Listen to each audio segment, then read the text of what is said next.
Hello students, good morning. कैसे हो आप सब? एकदम फर्स्ट क्लास। तो आज हम स्टार्ट करने जा रहे हैं chapter 5, that is principle of inheritance and variation.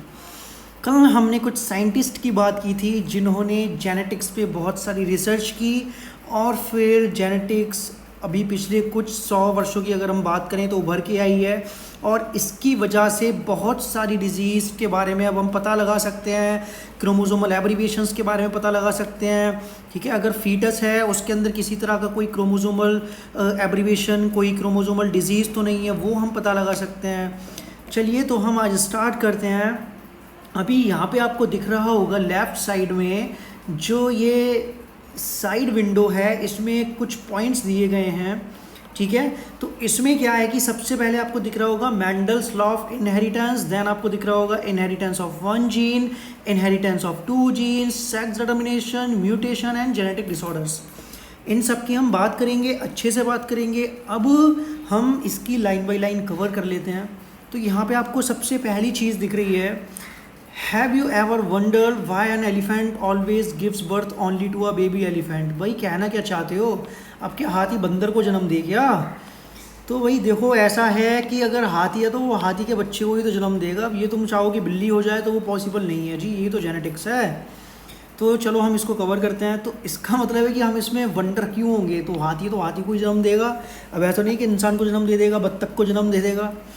अभी उसमें फिर कहता है ये नॉट सम अदर एनिमल्स और why mango seed forms only a mango blood. अब देखो कैसी बात कर रहे हैं यार ये। मतलब मैंगो का सीड है तो उससे क्या खरबूजा या तरबूज थोड़ी निकलेगा? भाई मैंगो है तो मैंगो ही तो आएगा।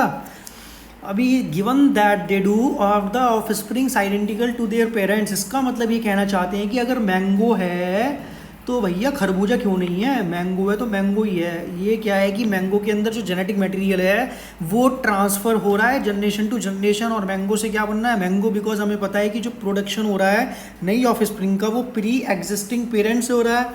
तो अगर कोई सीड है मैंगो का तो उसके अंदर मैंगो के ही तो जीन्स हैं, वो वही तो कैरेक्टर्स बनाएंगे। वैसा थोड़ी कि उसमें लीची आ जाएंगी। तो अब पढ़ते हैं, और do they show differences in some of the characteristic. मतलब कह रहे हैं कि जो ऑफ स्प्रिंग्स होते हैं वो अपने पेरेंट्स के कितना आइडेंटिकल होते हैं, कितना डिफरेंस होता है। अभी हमने पढ़ा था प्लांट्स के अंदर एसेक्सुअल रिप्रोडक्शन भी होता है, वेजिटेटिव प्रोपिगेशन भी होता है, जिसके अंदर जो ऑफ स्प्रिंग्स होती हैं वो अपने पेरेंटल के जैसी दिखती हैं। हाँ भाई, हमने कब मना किया? नहीं दिखती, दिखती हैं। आलू की बात करें तो आलू आलू सब चचेरे मौसरे भाई भाई जैसे दिखते हैं एक तरह के।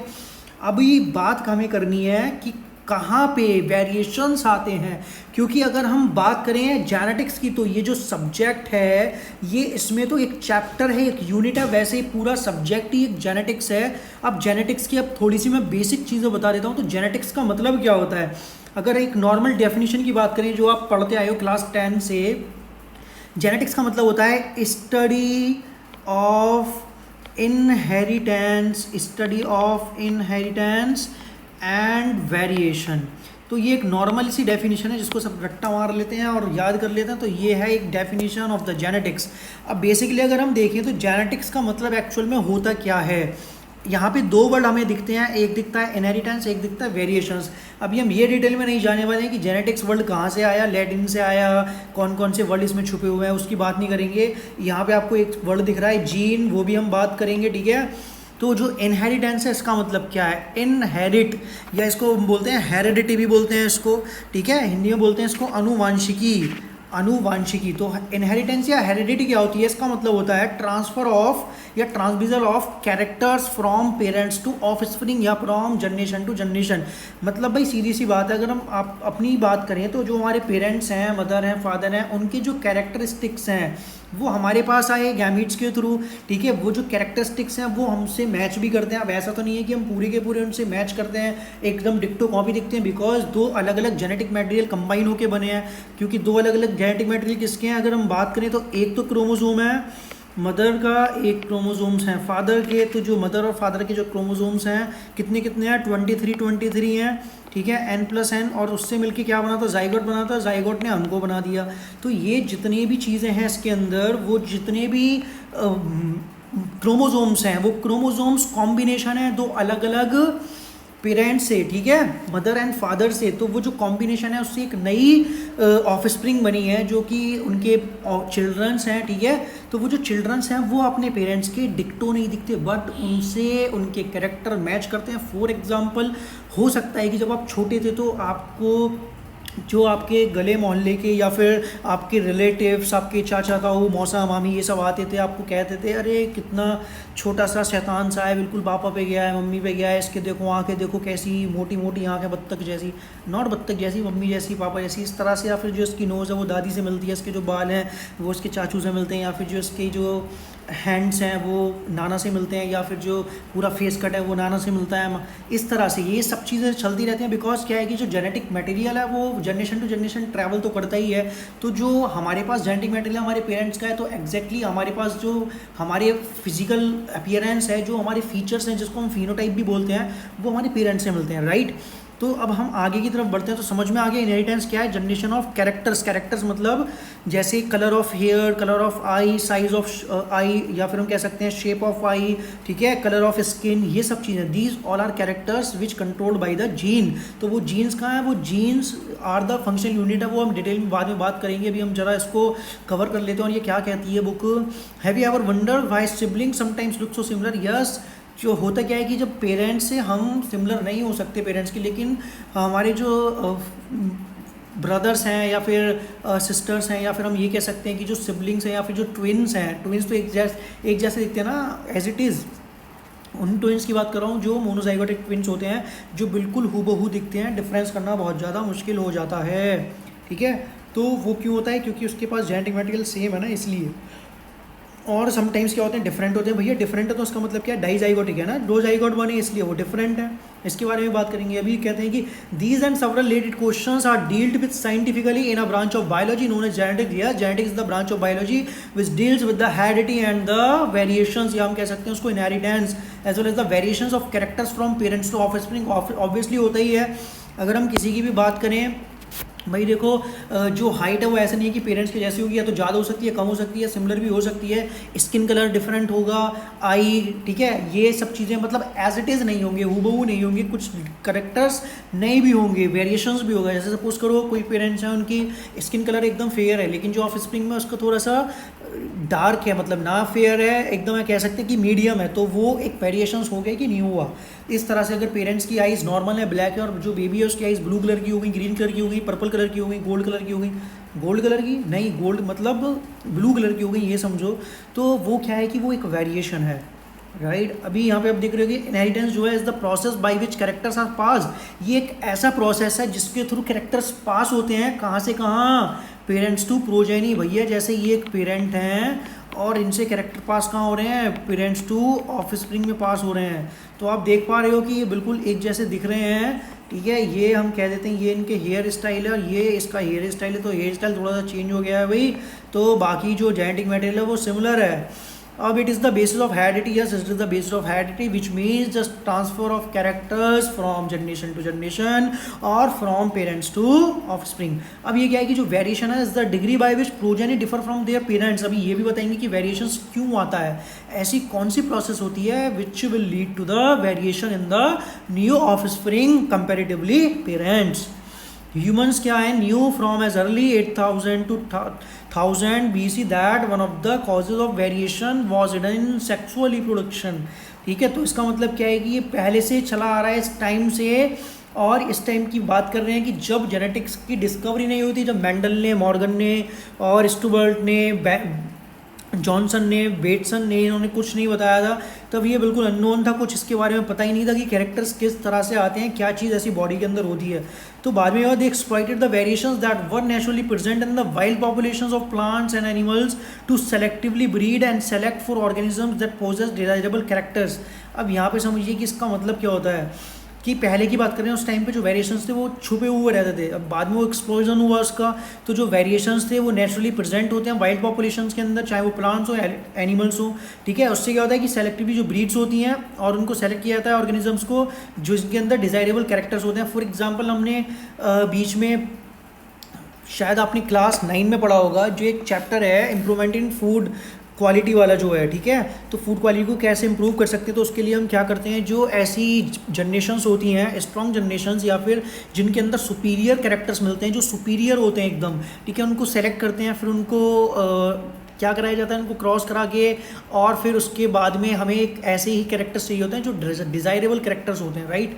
अभी कहते हैं कि for example through artificial selection and domestication from ancestral wild cows we have well known Indian breeds, जैसे साहिवाल हो गई, ठीक है। We must however recognise that through our ancestors knew about the inheritance of characters and variation. मतलब कह रहे हैं कि उनको पता होता था about the inheritance and the variations, क्योंकि क्या करते थे, फॉर एग्जांपल भाई दो तरह की काव है, एक काव है कि जो ज़्यादा दूध देती है, एक काव है कि जो कम दूध देती है, तो हमें कौन सा वाला कैरेक्टर चाहिए, जो ज़्यादा दूध देती है, तो वो उस तरह से उस काव को ही क्या करते थे, जो बुल्स होते थे उनके साथ में क्रॉस कराने के बाद में जो नई उनकी जनरेशंस होती थी उसके अंदर भी सेम कैरेक्टर्स होते थे जो पुरानी वाली काव के उसमें है, जो उसके पेरेंटल काव में है, ठीक है।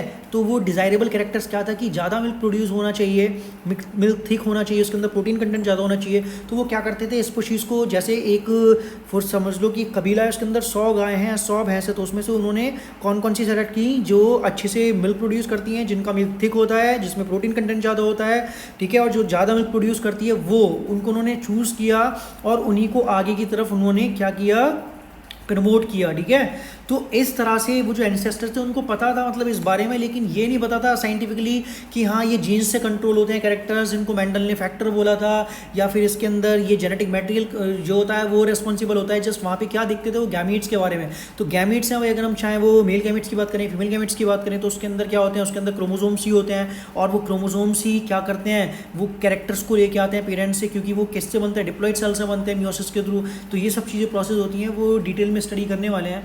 तो फिर फाइनली ये सब चीज़ें हुई थी। अब फाइनल जो आ जाता है यहाँ पे आता है मेंडल्स लॉ ऑफ इनहेरिटेंस। इसका मतलब क्या है, मेंडल्स लॉ ऑफ इनहेरिटेंस, ठीक है। तो यहाँ पे आपको ये कुछ टेबल सी दिख रही है, इस तरह से जो कैरेक्टर्स दिख रहे हैं ये सेम है जो आप 10th क्लास में पढ़ के आए, नथिंग इज़ डिफरेंट, बस थोड़ा सा डिटेल होगा, बाकी सब सेम ही है। तो बात कर लेते हैं, थोड़ी सी हिस्ट्री पढ़ लेते हैं, ग्रेगर जॉन मेंडल के बारे में जान लेते हैं कि अंकल ने क्या क्या किया था ये। It was during the mid 19th century that headway was made in the understanding of inheritance.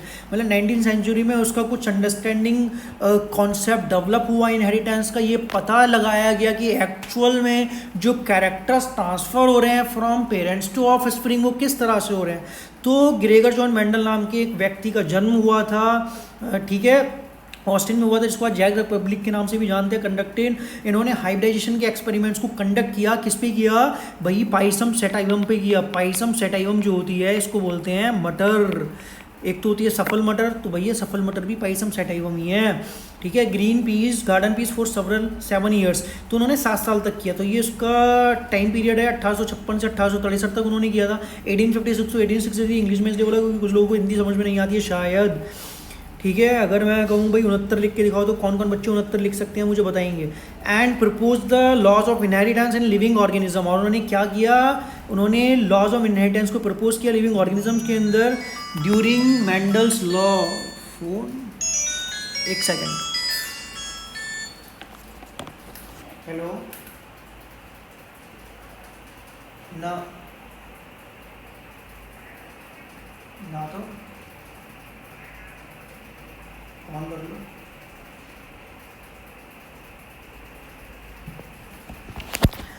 During Mendel's investigations into inheritance pattern, it was for the first time that statistical analysis and mathematical logic were applied to problems in biology. अब इसमें क्या करी गई है कि जो Mendel's थे actual में क्या थे कि उनका जो बैकग्राउंड था वो मैथमेटिशियंस थे, उन्होंने कभी ऐसे बायोलॉजी की स्टडी करी नहीं थी, तो उनका जो स्ट्रॉन्ग थे वो मैथ में बहुत स्ट्रॉन्ग थे। तो उनकी जितनी भी इन्वेस्टिगेशंस थी वो स्टैटिक्स के बिहाफ पे थी और मैथमेटिक्स के बिहाफ पे थी। तो उन्होंने जितना भी अपना डाटा जो अप्लाई किया था, जो अपनी नॉलेज अप्लाई की थी, वो on the behalf of statics and the mathematics उसको रख के की थी, ठीक है। अभी जो उनके एक्सपेरिमेंट्स थे उसका जो साइज़ था वो बहुत ज़्यादा लार्ज था, ठीक है, जिसने बहुत ज़्यादा उनकी जो क्रेडिबिलिटी थी डाटा की वो बहुत ज़्यादा बढ़ गई थी, राइट। और उसके बाद में भी ये कह रहे हैं कि दिख रहा है कि इस experiments had a large sampling size, मतलब एक आध कैरेक्टर को लेके नहीं, उन्होंने बहुत सारे कैरेक्टर्स को लेके हाइब्रिडाइजेशन एक्सपेरिमेंट्स किए थे। और वो किस तरह से किए थे, कौन कौन से कैरेक्टर्स को उन्होंने चूज़ किया था, उन्होंने पी प्लांट को क्यों चूज़ किया था, और उन्होंने कौन कौन से एक्सपेरिमेंट उस पर किए, उन्होंने कौन कौन से टर्म बताए, ठीक है, वो सब हम इसमें पढ़ने वाले हैं। तो इस वीडियो को लास्ट तक देखिए। Which gave greater credibility to the data that he collected, उन्होंने उनके डाटा डाटा को जो भी उन्होंने कलेक्ट किया था उस ज़्यादा क्रेडिबिलिटी प्रोवाइड कर दी थी. Also the confirmation of his inferences from experiments on successive generations of his test plans proved that his results pointed to general rules of inheritance rather than being unsubstantiated ideas. अब यहाँ पे क्या कहना चाह रहे हैं, यहाँ पे ये समझने की बात है. उनका जो कहते हैं कि जो कन्फर्मेशन था उनके इन्फ्रेंसेस का एक्सपेरिमेंट से, ठीक है, क्योंकि जो जनरेशन थी वो सक्सेसिव जनरेशन थी, उन्होंने जो टेस्ट किए थे प्लांट्स को, उसमें जो आइडियाज़ जितने भी लगाए थे अब उनको चेक करना था, उनको ये प्रूव करना था, उनको ये पब्लिश कराना था कि जितना भी डाटा है वो सच में मतलब वो ट्रस्टेबल है कि नहीं है, या उसके ऊपर हम किसी भी तरह से आँख बंद करके विश्वास कर सकते हैं. कि उस टाइम पे जो साइंटिस्ट थे वो ये कहते थे भाई ये जो मेंडल हैं ये बायोलॉजी में तो इन्होंने कभी पढ़ा नहीं, मैथमेटिक्स के बंदे हैं ये, और ये बात कर रहे हैं बायोलॉजी की. मतलब आप समझ लो कि कोई बंदा मैथमेटिक्स से करके कोई इंजीनियर बन गया और वो कहता है मैंने एक दवा बनाई है जो दवा जेनेटिक डिजीज़ को क्योर कर देती है. बंदा तो इंजीनियर जो पुल बनाता है वो कहता है मैंने दवा बनाई है, तो लोग उस पर हंसेंगे भाई कैसी बातें कर रहा है तू ये. तो सेम इनके साथ होता है. तो Mendel investigated characters in the garden pea. तो उन्होंने क्या किया, उन्होंने गार्डन पी के अंदर कैरेक्टर्स को इन्वेस्टिगेट करना स्टार्ट किया और उसमें वो मैनिफेस्ट किए थे अपोजिंग ट्रेड्स को. तो अपोजिंग ट्रेड्स कैसे, जैसे फॉर एग्जांपल एक ट्री है या फिर हम कह सकते हैं प्लांट है पी का, एक है टॉल प्लांट पी का और एक है शॉर्ट प्लांट पी का, ठीक है. तो अब ये दो अपोजिट कैरेक्टर हो गए, एक हो गया टॉल एक हो गया ड्वार्फ. तो इस तरह से, ठीक है. फिर कहते हैं टॉल और ड्वार्फ प्लांट से येलो और ग्रीन सीड्स थे. तो ये उन्होंने क्या किया, इसको सेटअप किया पूरा बेसिक फ्रेमवर्क से लेके, और उन्होंने कुछ रूल्स को गवर्न किया, ठीक है. तो बाद में वो एक्सपेंडेड हुए थे, अलग अलग साइंटिस्ट थे ये देखने के लिए क्या सच में उनका जो वर्क था वो तारीफ़ काबिल था. मतलब क्या उन्होंने जितने भी एक्सपेरिमेंट्स किए थे अपनी नॉलेज के बिहाफ पे, उसको उन्होंने किस तरह से रीडिस्कवर किया मेंडल्स के वर्क को, जो बाद में साइंटिस्ट आए थे. फिर उन्होंने जो मेंडल्स के लॉ हैं उनको पब्लिश कराया. उन्होंने ये पूरे फिर वर्ल्ड को ये बताया कि हाँ सच में जो मेंडल थे उन्होंने बहुत अच्छा वर्क किया है, और इससे हम जेनेटिक्स के एक कंक्लूजन पर पहुंच सकते हैं जहां से हम तरह तरह की जो डिजीज़ होती हैं, जो तरह तरह के कैरेक्टर्स होते हैं, उनके अंदर हम अपनी रिसर्च को बढ़ा सकते हैं, इंक्रीज़ कर सकते हैं. फिर क्या है कि जो मेंडल थे, Mendel conducted sir artificial pollination cross pollination. Mendel ने एक्सपेरिमेंट्स कैसे किए भाई, सही ये सोचो ना कि जो टॉल प्लांट है और एक ड्वार्फ प्लांट है, अब उनके बीच में क्रॉस कराना है. तो क्रॉस कराने का मतलब क्या होता है कि जो पी प्लांट है वो कैसा फ्लावर है, बाइसेक्सुअल फ्लावर है, एक ही प्लांट पे एंथर स्टिग्मा होते हैं. तो उनको क्या करना पड़ता था, अभी हम पढ़ते हैं कि बैगिंग एक टेक्निक होती है, ठीक है.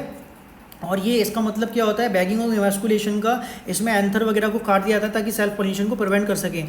सेल्फ पॉलिनेशन को प्रिवेंट करने के लिए वो क्या करते थे, वो एक तरफ से एंथर को लेते थे. फॉर एग्जांपल उन्होंने टॉल प्लांट का एंथर लिया और उसको स्प्रिंकल कर दिया ड्वार्फ प्लांट के स्टिग्मा पे. तो क्या होगा, दो अलग अलग कैरेक्टर्स मिल जाएंगे, ठीक है. तो इस तरह से उन्होंने एक्सपेरिमेंट्स को डिज़ाइन किया था, सेल्फ पॉलिनेशन क्रॉस पॉलिनेशन ये सारी चीज़ें करा के फिर बाद में सेल्फिंग कराते थे. तो इस तरह से उन्होंने अलग अलग ब्रीडिंग्स बनाई. तो यहाँ पे आपको दिख रहा होगा कि कुछ ट्रू ब्रीडिंग्स पी लाइन्स ली थी. True breeding line is one that having undergone continuous self pollination. True breeding का मतलब होता है जिसके अंदर केवल सेल्फ पॉलिनेशन होता रहे और जो पेरेंटल कैरेक्टर्स हैं, जो पेरेंटल जीन्स हैं वो जनरेशन टू जनरेशन ट्रांसफर होती रहे, ठीक है. तो उसमें क्या था, स्टेबल ट्रेड उन्होंने शो किया इनहेरिटेंस का और एक्सप्रेशन कुछ जनरेशंस तक.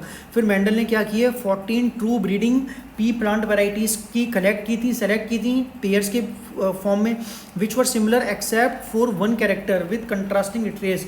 वो सब सिमिलर थी, एक कैरेक्टर को छोड़ते जो कंट्रास्टिंग स्टेट था, उसमें जो कंट्रास्टिंग ट्रेट्स थे वो क्या थे, वो सेलेक्ट हुए थे किसके भी हाफ पे, स्मूथ और रिंकल्ड सीड. जैसे एक सीड तो है रिंकल और एक सीड है स्मूथ. तो ये सब चीज़ें येलो और ग्रीन सीड हो गया, टॉल और डॉर्फ प्लांट हो गया इस तरह से, ठीक है. इन्फिटेड पॉट्स हो गए, येलो पॉट्स हो गए, टॉल और डॉर्फ प्लांट्स हो गए. ये जितने भी आपको कैरेक्टर्स दिख रहे हैं, 7 कैरेक्टर्स यहाँ पे दिखा रखे हैं. तो ये जो 7 कैरेक्टर्स हैं इसमें कौन कौन से थे, जैसे आपको दिख रहा है सबसे पहले सीड की जो शेप थी उसमें 2 थे, राउंड एंड रिंकल्ड.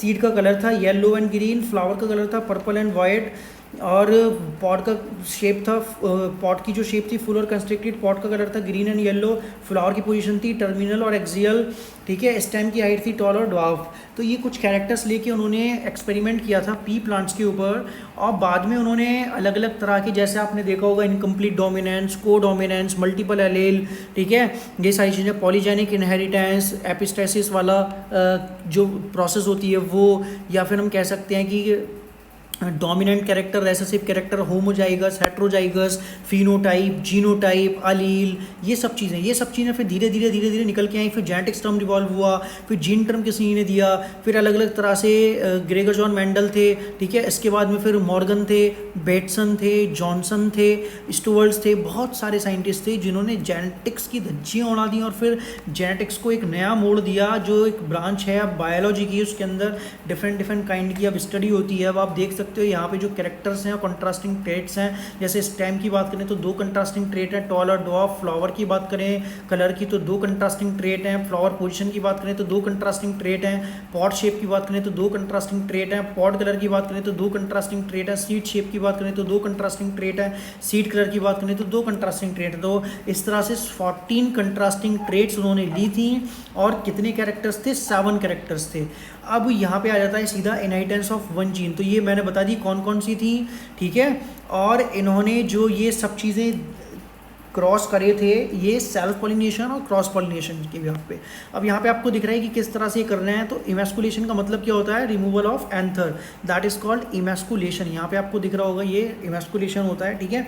तो यहाँ से एंथर को रिमूव किया। ये एक पेरेंट है जो कि फीमेल है और इसको स्प्रिंकल कर दिया, ठीक है, दूसरे पे। तो ये पर्पल हो गया और ये वाइट हो गया। तो जो एंथर थे इसके काट दिए, इसके एंथर को यहाँ से इस पर डाल दिया गया।